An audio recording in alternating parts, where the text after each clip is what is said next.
Today we're talking about the flaws and fallacies of being a physical therapist.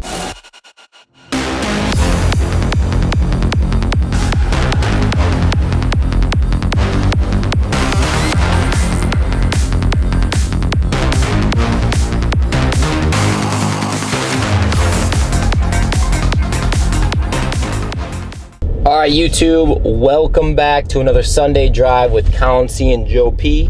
No Colin C, just Joe P right now. Today we're talking about the flaws and fallacies of being a physical therapist.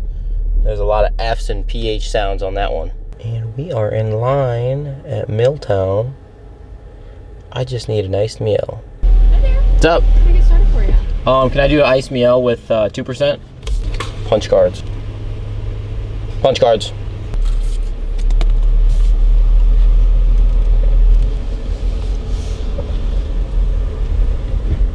Oh my God, it's literally so good. This is the peak of deliciousness. There is nothing better in this world when it comes to coffee than an iced meal. I mean, the pure ratio of espresso to honey to cinnamon, it is literally unparalleled to any other drink I've ever drank in my entire life. I don't know how you could make it any better. It's just perfect. The first flaw, I guess, with being a physical therapist, to be completely honest with you, is that physical therapists tend to care way too much about their patients. Now, don't take this the wrong way, right? I am not saying that physical therapists should not care about their patients at all. That's not what I'm saying. I'm saying that we tend to care so much about our patients that it doesn't matter if they want to get better or not. We want them to get better. That's our job, is to get people better. And a lot of times in my profession as a physical therapist, I run into the case that, I'm treating someone and they want nothing to do with getting better. Maybe it's a work comp situation where they have secondary gain, or literally they just don't care at all. I had a conversation literally the other day with someone who is new in the profession. They were talking about how they were treating someone, and the person literally said, "Nope, I'm not going to do that. I don't care." Like, what? And sometimes people just simply don't care about that at all. And since you care about them and you care about your job, when they tell you stuff like that, where they're either playing the system or cheating the system or trying to cheat the system in the physical therapy world to gain more money or whatever the case may be, it's hard not to just tell them to just get the fuck out. Like, just get out. Just stop wasting my time. Stop wasting your time, because you can't do that in the PT world for several reasons. One, because you probably get fired. And two, unfortunately, you have to deal with patients that you don't want to sometimes. And that's just the way it is. That's what you signed up for. We simply care too much about our patients, if that's the right way to say it. Really don't know how to say that, but I think that's true. The other flaw, and I find this the most fascinating flaw, honestly, is that physical therapists do not promote themselves. They don't promote what we do as a profession. Literally no one knows what I do. The old memes where it was like, what I think I do, what my mom thinks I do, what society thinks I do. That is like the main thing for physical therapy. Everyone in society is like, I think they put like electrical stim pads and ultrasound on people and rub their back or something. I really don't know. No, that is not what we do at all. I would say 1% of all of my charges last year on all my patients had something to do with a modality like that, like putting stim on someone, or I don't even know how to use the ultrasound machine, I'll be completely honest with you. Like, we just don't do that stuff. And physical therapists, they just simply don't promote what we do. We are the movement specialists of the world. No one is trained better in their profession than physical therapists with moving appropriately to help prevent injuries. It's a lot different than chiropractic viewpoint on a lot of things, primarily because physical therapists in my profession and for my personal experiences, they want to give you the things that you can do to get better.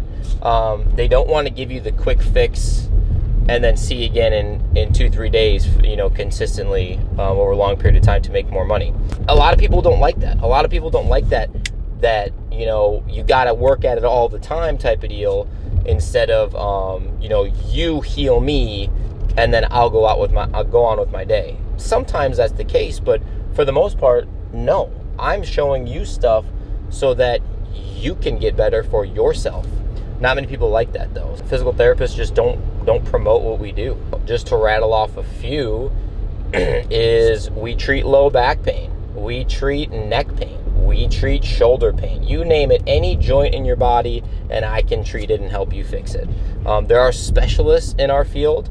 Like we have 2 certified hand therapists in our clinic. I don't really touch hands or wrists or fingers, anything like that, because they do all that in our clinic. They're specialists in our field. Sports medicine specialists, joint specialists, and things like that. This guy's right on my butt. Actually, I think that's my neighbor.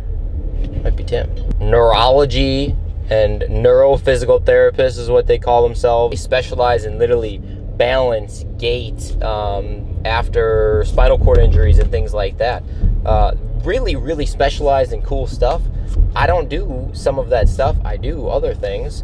And it's a shame that a lot of people just simply don't know about that. Physical therapists have this kind of like high horse type feel that the more letters I have after my name and the more powerful I am, then people will respect me and come to me more. That's not true. That is literally not true at all. Nobody cares in the real world. Nobody cares what letters are after your name as a physical therapist. If you can help me get better, that's all I care about. I don't give a shit what school you went to. I don't give a shit what letters are after your name. If you can fix my back pain, I don't care where you went to school at all. And so physical therapists tend to get really caught up in residency programs and things like that. I actually have a good friend, Colin's wife. Colin's wife went through the orthopedic residency program at St. Ambrose, where I also went to school. Awesome program. She loved it. And then she got absolutely burnt out. They just burnt her out. They're like, well, you must be really good at this, so we're going to throw you 16, 17 patients a day. Oh, and there's no time to do your notes, so you have to take your notes home. So you're working 60-hour weeks making dog shit money. Like, that's not okay. No way. I don't know. In my opinion, I personally don't think that the credentials after are worth it. And don't get me wrong, we are doctors of physical therapy now. You cannot graduate from a physical therapy program in 2021 without having a doctorate. Just like a chiropractor. Chiropractors love calling themselves doctors. I would say it's a 50-50 shot if physical therapists call themselves doctors or not. Do I have my doctorate? Yes. Do I make my patients call me Dr. Joe? No. No, I don't. I personally think that's a power move and kind of a douchebag move. But I don't know. Do what you want. If you have your doctorate and you like to slap it around in people's faces, that's fine. The more credentials you have after your name do not correlate with making more money. That is not a more credentials, more money. More credentials, more money. No, because there's kind of a cap in like businesses or clinics. They're like, well, no, you still get paid exactly the same through insurance companies. So I don't care how many letters are after your name. We have to pay you the same because you only make our clinic the exact same amount. So that's kind of another issue. And I don't know if it's a fallacy, but it's definitely a fact that physical therapy is ran by the insurance companies. And the insurance companies are dictating how many visits we can have, how much we get reimbursed for our services and our charges. And 99% of the time, the person on the other end, after I've submitted paperwork to say, this person really needs physical therapy because they had surgery, you only allowed 10 visits per year, and then I have to submit this paperwork. The other person on the other side of the computer that's seeing this paperwork literally has no idea anything about physical therapy. They're just part of an insurance company, and they say, okay, you know what? I think Joe seems like a good guy. We're going to give him 5 more visits. What the fuck? No. Why do you get to determine? Oh, man, that makes me so mad. So that is a fact of physical therapy, not a flaw, not a fallacy. but a fact. There is a way out of it, and that is a cash-based system. Cash-based physical therapy, I will probably get into on another topic or another time, but you need a certain clientele that are going to pay you cash. And it's tough if you do not market yourself appropriately. You will go out of business. I promise you that. The final fallacy, I guess, or fact, however you want to say it, about physical therapy is the debt to pay ratio coming out of school. It is astronomical how much money you have to pay to go to PT school. First off, it is a 4-year undergrad degree before you can even apply to grad school for PT school, right? And then typically it's 3 years of PT school depending on where you go, depending on which physical therapy program you get into, all that stuff. So you're talking 7 years of school. The average debt that a physical therapist student walks away is about $120,000. $120K. So now you think, okay, well, I have a doctorate, I want to make a shit ton of money. No.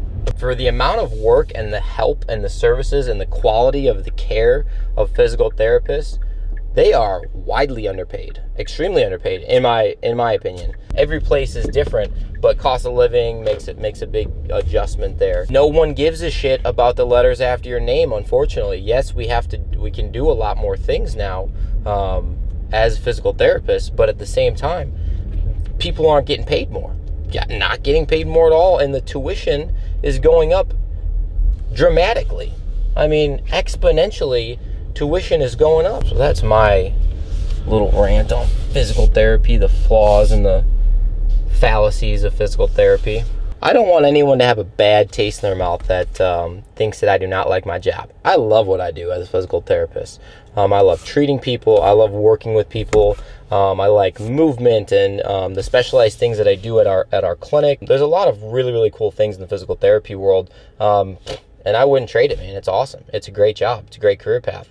It's just something that I want to get out there to you guys and to the public about, hey, there's some things people just don't know about PT, and you walk in and you don't even know what you're getting. Honestly, I have so many people that literally have no idea what physical therapy even is. Yeah, I think more people should know. PT can help you with your injuries and your impairments, movement patterns, and your whatever, to build strength or to build endurance or whatever the case may be. PT can help you. It's a cool thing. So to be continued with this talk, the physical therapy talk. If you ever been to physical therapy or liked anything I had to say today, like this video, subscribe to our channel. We're going to put out a lot more cool content related to the topic. Like I said, I am a physical therapist, so I had to know a little bit about it, but yeah, it's something to consider.